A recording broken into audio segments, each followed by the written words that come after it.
insider gani ha dili unta maayo litukon ang maayong buntag tungod kay di aman tas kasubo mga igsuon no.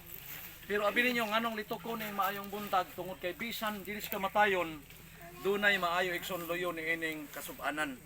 Ang unang Pedro 4 bersikulo 6 nagingon ang maayong balita ginawali bisan pangadtos namatyan aron kadtong nahubsan sa paglaom mabuhi mga igsuon. Ano man kay kini nga sitwasyon mao ni pinaka sakit mga igsoon nga sitwasyon sa kinabuhi sa tao. Kitang tanan ang kamatuoran inigawas nato sa tiyan sa atong inahan usaray atong gisinggit basta buhi ta maura gini oh hard parihas gyud tang tanan mga igsoon ngano man madato tag mapobre ingon pa sa kong kauban nga pastor ingon pa niya from the womb to the tomb gikan sa tiyan padung sa lugnanan mao gyud ni atong destinasyon mga igsoon. Munang si Haring Solomon sa balang kasulatan sa gamayng panahon atos pagpanlandong karon niingon siya sa Proverbio 30 15 ngadtos 16 matod pa niya di ko na ni basahon mga igsoon ato na lang ning iural. Ingon pa ang kasulatan ingon pa siya natingala ko kay nagkuha siya sample ingon pa niya ang alimatok dunay duha ka anak og ang duha ka anak niingon tagai. Ingon pa niya walay pagkatagbaw. Sa 16 niingon siya dunay upat ka butang sa kalibutan nga walay pagkatagbaw. Una, gimension gyud ni Solomon ang una gyud ingon pa niya ang una nga way pagkatagbaw ingon pa niya ang Seol. Ang Seol igsoon mao ang lugnanan. Samtang dunay buhi nga tao ang yuta dili pagyud mabusog sa pagdawat sa mga minatay. O ni sulti sa Haring Solomon nga maalamon doon na may upat kabutang pero karong buntag kining usar gyud kabutang mao ni atong tutukan kay dinhi ta mamalandong. Nagpasalamat ko kay sumasak mong impormasyon wala ko nay makaserbisyo dinhi. Salamat kay karon ako nahibaw-an nga ni adi ay mga kaigsuonan nga magyayungay kita igsuon kay Galacia 6:2 magyayungay mos gibug-aton kay bugat ni kay walay laing sakit nga bation sa tao gawas lamang sa diha nang adunay mamatay. O nang 16:20 sa Juan sultihan ko kamo nga sa kalibutan kamo maghilak og magminatay. Sa buhi ta normal ang problema nga dunay di nato kaya muhilak ta. Pero kining dunay mamatay mao ning panahon nga magminatay. Ngano man kay dili ni siya sayon mga igsuon nga dawaton. Akong papa di pa mandugay namatay murag di jud ko kadawat murag gusto gid na kong akong papa buhi. Pero ingon pang Solomon samtang naibuhi ang lubnganan di matagbaw og dawat sa mga namatay. Una nga dito sa Iloilo mga igsuon usa ka pastor nag-experience siya. Ingon pa niya sa nagwali siya dito sa Kumital sa Minteryo, pagsulod nila mga igsuon sa Minteryo, nakita nila dito ang usa ka billboard nga ilang mabasa before sila mosulod diha gyud sa entrance.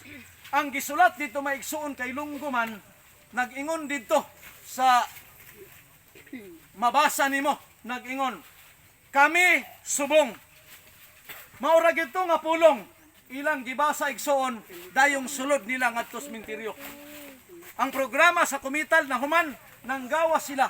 Paggawas nila nabantayan niya nga ang billboard sa gawas nga nay marka nga kami subong naapoy sulat didto sa luyo pagdayon ng gawas sa mga taong gikas Minteryo ang sulat nag-ingon kamo dason.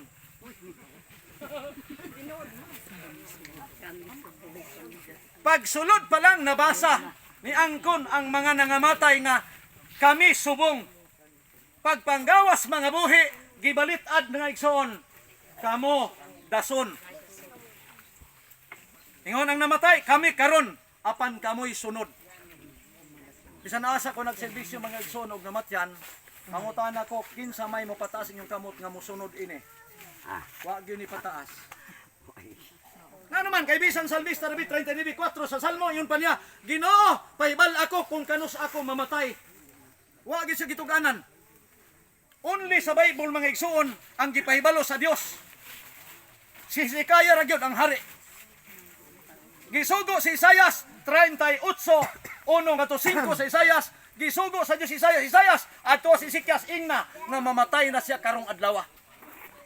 Pero sunabi ninyo, ang Dios di ay dali lang mausab ang iyang kasing-kasing kung ang tao duna pay hangyo. Kini si tatay Makita pa na ako nini adto nga kusog pa kay siya magbike, murag 70 na yung edad. Saludar ko sa iya ha. Kay si tatay siguro dili pa siguro exercise nga tao. Murag dali ra nagluya. Pero tungod kay naa siya ehersisyo kinabuhi. Ang kinabuhi igsoon 90 G sa salmo, 70 ra gyud ka tuig. Kung ako malipay lang ko sunod tuig nga senior naman ko, pero wa pa ko'y 60, na senior na ko daan kay naamang ko junior. Lisod na kaputon ang 70 karon nga panahon. Pero si tatay, niabot na siya tingali mga 80 na. 80 na ba? 80 na siya. Nana siya bonus nga napulo ka mga katuigan. Muni nga dili lang kay kasubo atong bation kundi magpasalamat pud tas Ginoo kay kini bonus na mga igsoon sa kinabuhi. Si Ezekias pag-ingon ni Isaias, mamatay ka ingon sa Dios karong adlaw. Si Ezekias miluhod, mihilak, mitiabaw, nangayo siya og dugang mga igsoon extension. Niluhod, niampo, naghilak, nadungog sa Dios. Isaias, balika. Si Ezekias ingna, akong sumpayag 15 katuig ang iyang kinabuhi. Grabe mga igsoon, no? Si tatay naka-benepisyo siya na po katuig. Ambot ka kita karon. Ingon ang Biblia, ingon ang menteryo, kami subong, pero kamo dason. Muning kumustahon natong atong kinabuhi.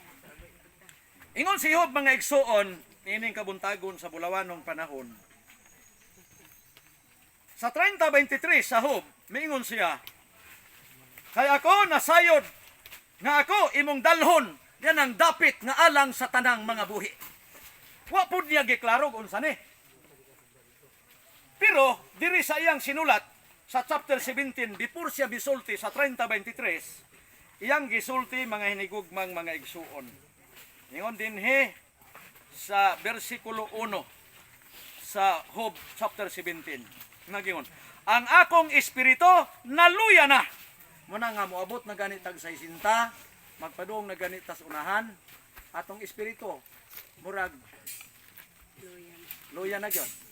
Wa na tay gana mo adto atong mga activities kani adto batan-on patag na mga activities gakiat lang atong naw. Pero moabot na ganit tag 60, magpadung nagsubida, kamo na lay adto. Ning akong panahon murag ako ra ning gamiton sa importanteng buluhaton. Ingon man, mubiki lang tagamay wan ah. Si Mrs. pag uli na mo gikag alamada, ni sakay lag motor, maayo pa kay pagtikang sa iyang tiil. Natinga ako nga abin ako, ni sakay na, ni hagsa lag kalit, nga agoy. Wa pa'y sa isinta. Ingon pa niya, unsa man niya akong tuhod pang, nahot na nag-asite. Asitihan na. Ano man, magkuto naman. Muna ingon si Job, ingon pa niya, ang akong espiritu, naluya na, nahurot na ang akong mga adlaw. Moabot gyud ang panahon igsoon, mahurot na ang atong mga adlaw sa kinabuhi. Pero ang pangutana, kanus walay gipahibalo kay kung pahibalo ng tao, mawala ang pulo nga pangandam. Nga naman, nahibaw naman ta. Ang tao nasayod grasya mamatay, pero ang sorpresa kung kanus ka mamatay. Ang usa ka dato sa Biblia suma sa Lucas 12 bersikulo 20, nagpatuyang siyang kinabuhi siya, kalag paglipay, hubog, inom tamas ginhawa. Gubon ako ning gamay payag kay di na maarang ang akong abot. Maghimo kog mas dako pa. Pero ang Dios miyon, hoy buang karong gabi mamatay ka na unsaon man nimo.